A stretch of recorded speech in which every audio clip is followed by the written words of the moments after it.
Hey guys, and welcome to the newest episode of Bluray Tuesday with Terrell. Yeah, so it's almost Christmas. Isn't that crazy? Next week is Christmas. I feel like this year flew by. I feel like I just did the Thanksgiving episode like yesterday. But yeah, another thing is it's been super cold over here in the Bay Area. I've been freezing, and I love the cold, let me tell you. But right now, I don't know, it's been freezing, raining, windy. It's been crazy. Hence the coffee and trying to get the warm and cozy, getting the Christmas spirit, the Krampus spirit. So I want to talk about this week's releases and a little bit of last, because I did not get them last week, sadly. But I did get Krampus finally. It showed up like a week late. Like it was supposed to arrive on Tuesday and it didn't arrive till like Saturday. It felt like a week. But yeah, isn't this awesome? Krampus, this was released from Scream Factory and Shout Factory release, and it's in full 4K. This came out in 2015. And yeah, this is yearly watch for me ever since I've seen it.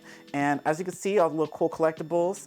And yeah, this is something we celebrate every year. This comes with new interviews here from Michael Daugherty and visual effects artist Richard Taylor, and a couple of the actors in the film. Krampus The Naughty Cut. I've been looking forward to this, and this movie looked great in the theaters, so I can only imagine this looks amazing in 4K.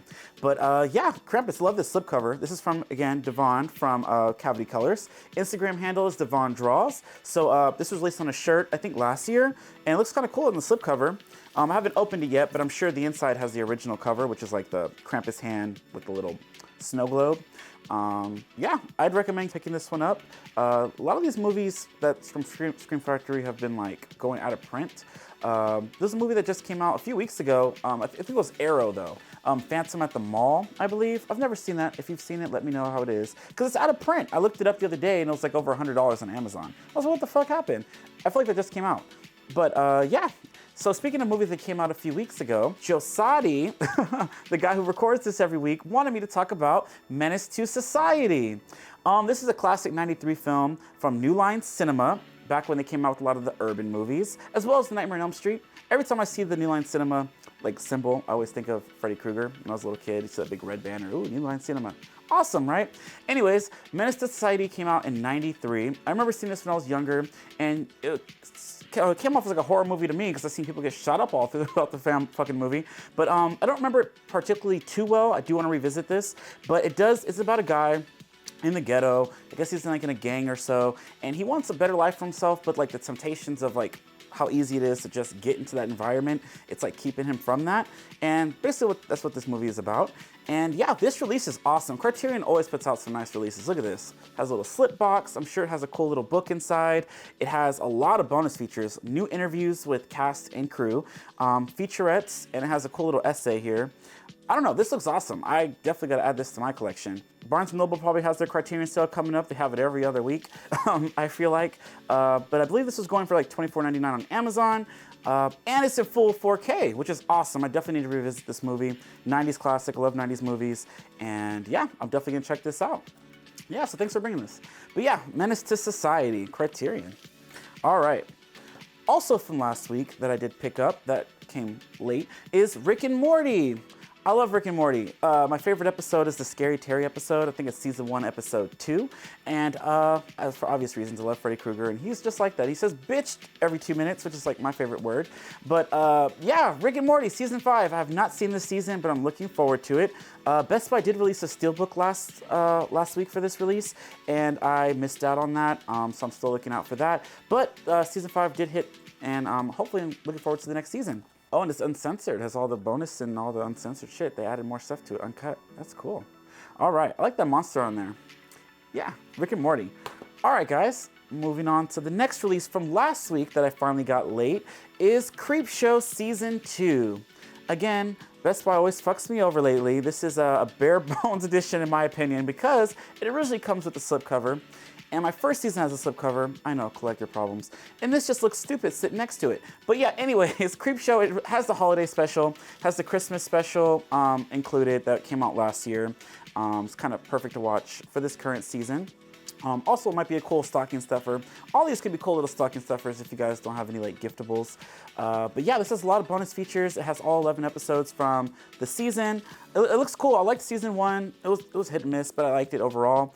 It had the whole Tales from the Crypt vibe mixed in with, you know, a little bit more current stuff. But yeah, Creepshow season 2. I did try to return this and get like a new one to hopefully get a slip, and they told me they couldn't send me a replacement. It was really weird about it because I was talking to like the Best Buy on the little chat thing, and he's like, oh, well, the time has passed for a replacement. And I was so confused because I ordered this. It said it was supposed to arrive Tuesday. It didn't arrive till Saturday. So is that my fault? Or maybe it's UPS's fault. Who knows? But I couldn't get a replacement, so I'm stuck with it. The stores don't have it. If you guys see it in stores, let me know, because Walmart didn't have it, Target don't have it, Best Buy does not have it anywhere near me, but online only, and I don't want to keep ordering it and not getting slips. But Creepshow season 2. If you guys like that, let me know. I'm looking forward to checking that out. It's on Shudder, so if you don't want to get the Blu-ray, you don't want to deal with the not getting a slipcover, check that out on Shudder. All right. Moving on, this one was also released last week. There's a lot of last week, ain't it? This is Werewolves Within. This is also a Shudder feature film, and this one I did not have a lot of fun watching, but I do want to revisit it. I remember we watched it, I don't know, some of the jokes were okay, but it wasn't that funny to me. The twist I didn't see coming. I don't want to spoil it too bad, but Werewolves Within, kind of like a whodunit, like who's the freaking werewolf in this group of people. I don't know. I want to revisit it. I'm glad this one did come with a slipcover. And yeah, this is from the same guy, Josh Rubin, who did Scare Me, which came out, I think, last year on Shudder. I like that one a little bit more than this one. I don't know if fans, I think a lot of people like this movie. But I like that one. That one was kind of like odd as well, but you know, I liked it. And I got the script. He's a cool guy. He sent the whole script and he signed it. I don't know if you could follow him on Instagram at Josh Rubin. He might still have those. He has a whole script and the whole little book. And yeah, it's nice. But yeah, Werewolves Within. If you've seen this, let me know what you guys thought of this one. Yeah, I thought it was okay. All right. Next up, so we're getting into this week's releases. So in a couple days, Spider-Man hits theaters Thursday with early screenings as early as 3 o'clock. And I talked about a couple episodes ago that the whole internet went crazy because people couldn't get tickets. They had a whole wait line on like Cinemark and Fandango. But yeah, they added a lot of more showtimes. I checked out Cinemark last night and it was just like 30, 40 fucking showtimes from like 3 o'clock to like midnight and then going on through the weekend. But yeah, this movie, it premiered Monday in Hollywood, and just be careful, don't go on the internet if you guys don't want to get spoiled, because I've already seen a few things.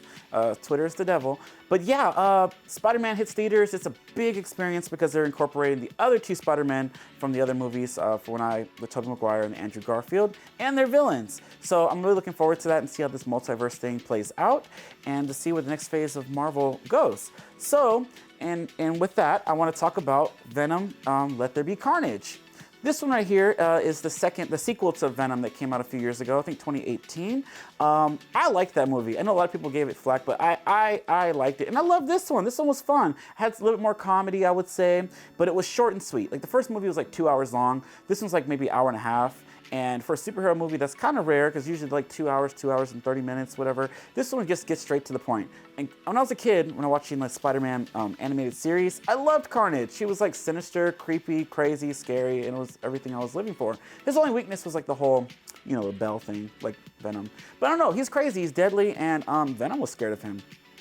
This release is from Target. It's an exclusive slipcover, and it comes with some cool art cards. They're like behind the slipcover, so they don't get like damaged, I guess. But there's like 5 or 6 art cards, and this is at Target. And yeah, I was looking forward to owning this. And also, I double dipped and got the Best Buy exclusive version, which these are always hard to get. And I stayed up last night to make sure, right when 10 o'clock hit, that I kept refreshing so I could order a copy for pickup, which I lucked out. And yeah, I like this cover. Carnage versus Venom. It's awesome, right? This is a Best Buy exclusive, and it's also in 4K.